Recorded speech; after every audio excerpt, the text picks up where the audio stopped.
It says, "Hey girl, either I hyperventilate every time I see you or I just have a crazy lung disease called cystic fibrosis."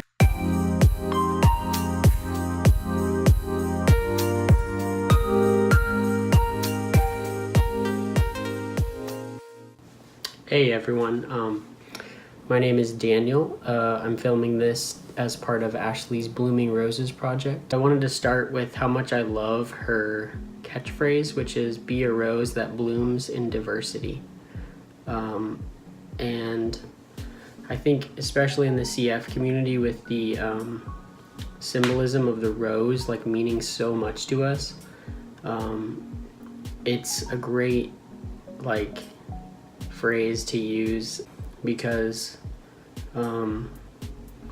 we may not feel like it all the time, but we really are like a lot of people's heroes, and people do look up to us, given like how insanely hard we fight every day just to live, and they just like they can't understand. I wanted to start with a joke, a letter that I wrote to in one of my IV polls about 3 years ago, and I have it on my computer right here. I'm just gonna read it. Okay, so it was the day before I was leaving the hospital, and me and this IV poll, I had been in the hospital for like 3 weeks, so like we'd grown quite attached to each other. So it starts with "Dear Ivy," so I named her Ivy. "I'm almost sorry to say it. I have to leave you tomorrow. What we had was real, but I'm not sure we belong together. You were always there to pick me up, PICC, when I needed it, and you were literally close to my heart," because they like stick it in your arm and it goes all the way up here, like right above your heart. So you were literally close to my heart. Maybe I'm a no tubes attached kind of guy, but you gotta admit you were pretty clingy. I know you will find someone else, probably within a matter of minutes, which she will. Please don't beep your Polish cuss words at me," because she's a Pole. "Here's a box of Kleenex to catch your steady flow of 0.9% sodium chloride tears as you listen to Rolling in the Deep by Adele." Which, like, if you think about the lyrics to that song, it's like perfect. "Sincerely, Daniel."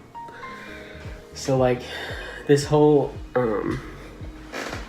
letter was like crafted over a period of like 2 weeks of me and my dad just like brainstorming basically IV poll like puns and jokes, and it really did like make the time go by a little bit faster, and we had this gem of a letter at the end. Yeah, and then another joke I have is, it's a meme.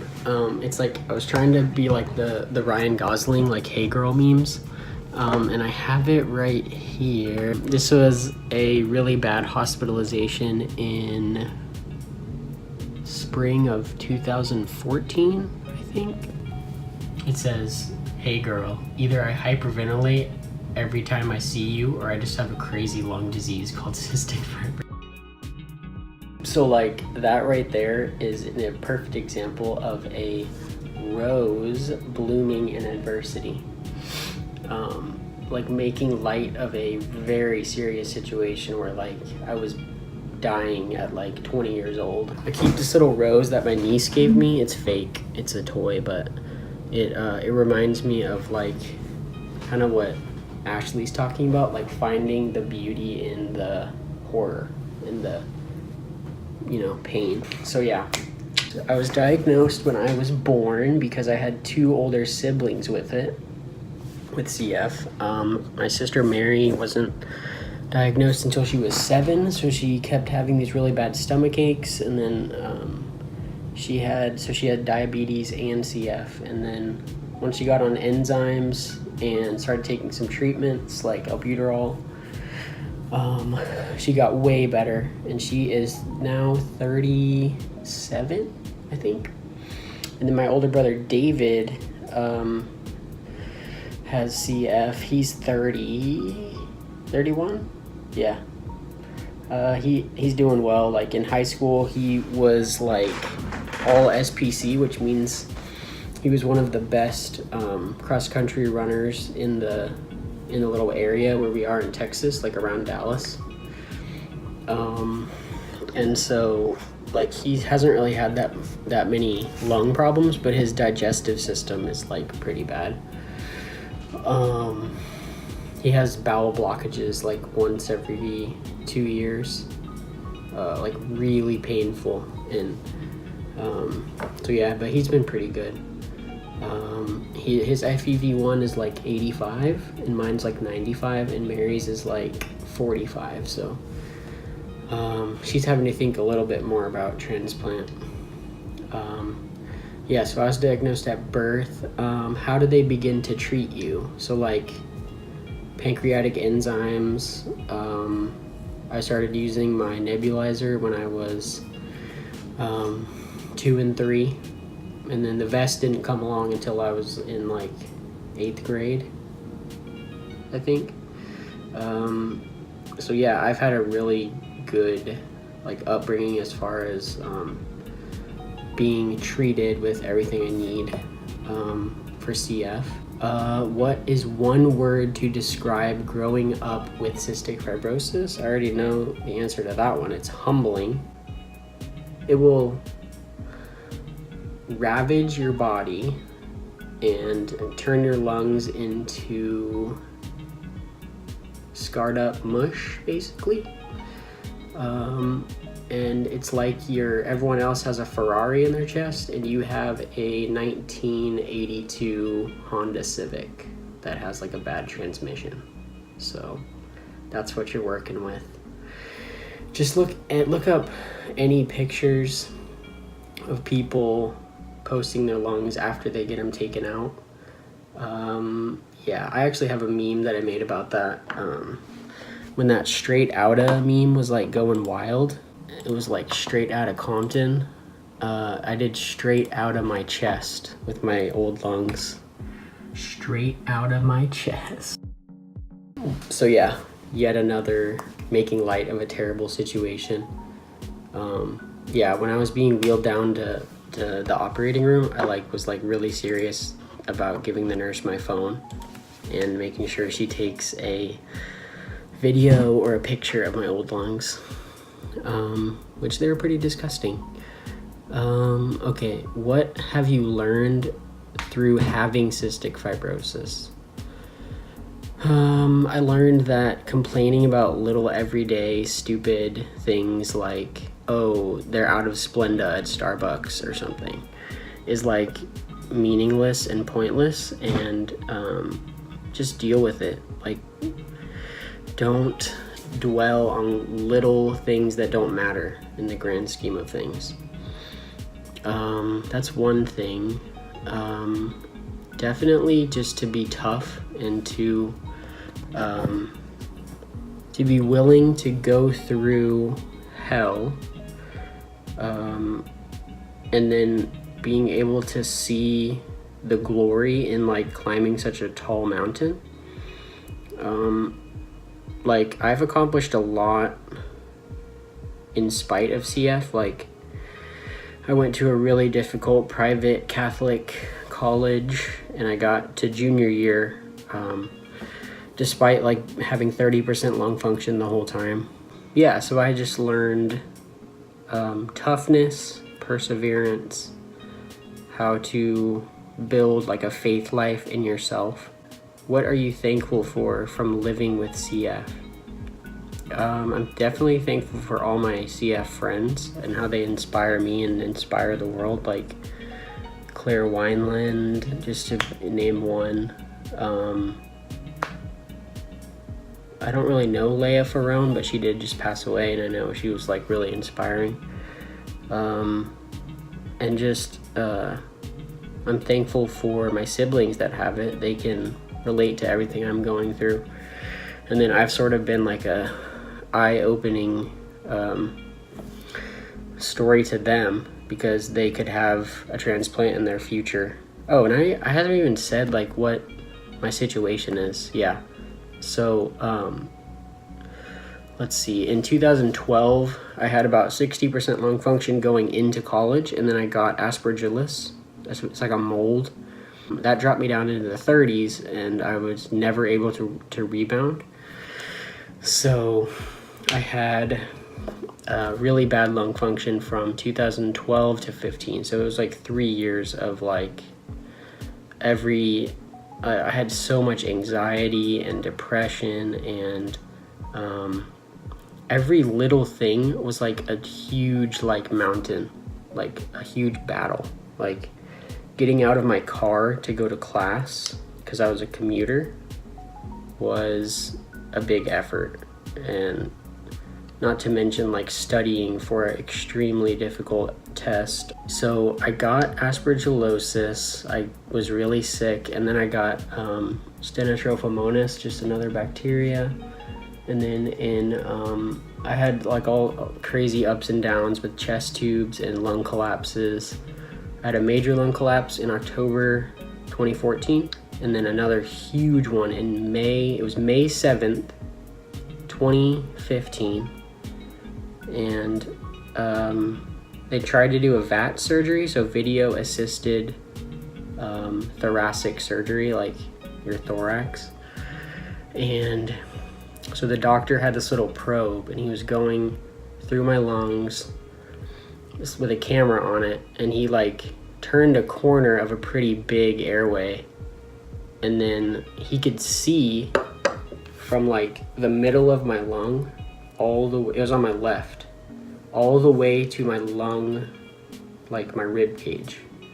So he said there was a hole in my lung from a collapsed lung, about the size of a quarter. So that's why eventually I had to get a transplant, because I was like 3 months away from total respiratory failure and having to go on like ECMO and like have a machine breathe for me. So yeah, the same guy who did the VAT surgery, he basically like used this like glue, like I don't know, to glue my lung to the chest wall so that there would be no more air leaking out of my lung, to basically seal up that hole. Excuse me. And so that bought me some time, and then about 2 weeks later, yeah, the crazy thing, okay, I was put on the list, like I was worked up in 1 week, which is insane. I had all these tests, and I was basically dying, so I felt like crap. And so I was worked up in a week. I was put on the list on June 5th, 2015. And actually that night was my cousin's wedding. And once she heard about me going on the list, she came directly from her wedding after the reception, and in her wedding dress came to like visit me in the hospital. So that was cool. 10 days later, June 15th, I had 0 dry runs.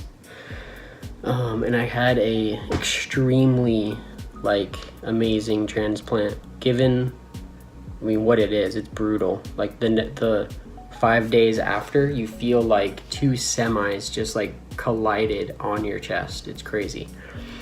And then after about 2 weeks, you're like, okay, I can handle this. And then at a month, I was like, dude, I want to like get married. Like I want to like have a career. And my lung function was like 90% after a month. And I was having no signs of rejection. So like everything was going really smoothly. And like basically yesterday marks 3.5 years. And I've had 0 rejection. Even like the smallest bit hasn't been there, so yay. What is something you wished people understood about cystic fibrosis?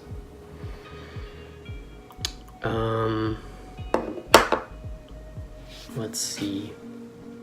I wish people understood that it is not a joke. It's not the flu. It's not asthma. What is the most difficult hardship you have overcome through having cystic fibrosis? Honestly, the physical was, I don't know, I'm a tough person, but it was the mental. It was the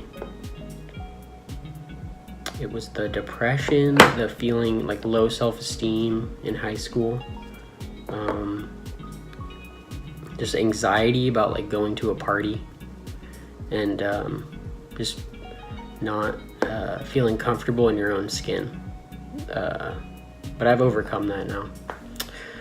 Okay, what advice do you have for others with CF? Okay, I like this question. My number one thing, if you're like depressed, would be stop living up here and live in here. Live in your heart.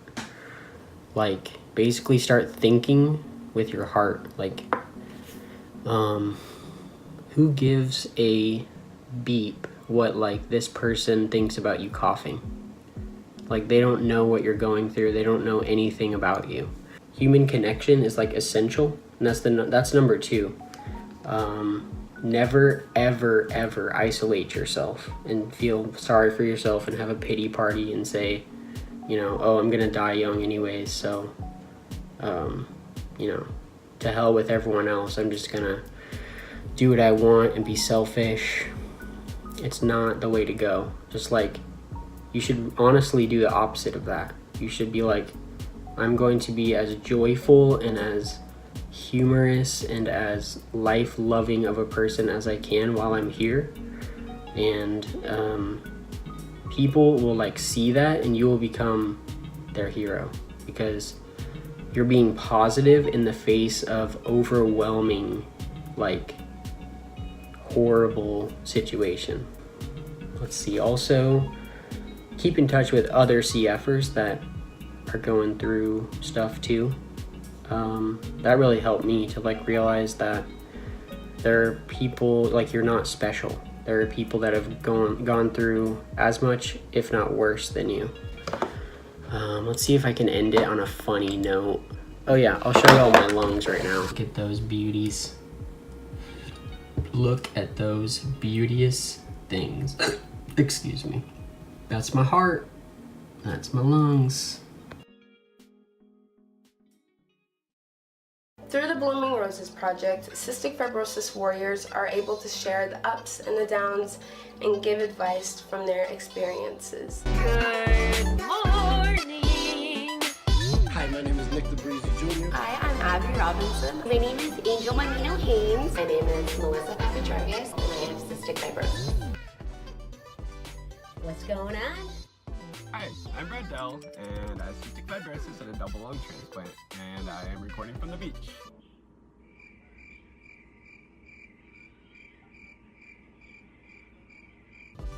It says, hey girl, either I hyperventilate every time I see you, or I just have a crazy lung disease called cystic fibrosis. If you have cystic fibrosis and you would like to have your story told, I would love to have you be a part of the Blooming Roses Project. You can email me at ashleysrosesofficial@gmail.com, and I can discuss with you further how we can get you on the next episode of this series. And then what else do we have to say? Don't forget to write below.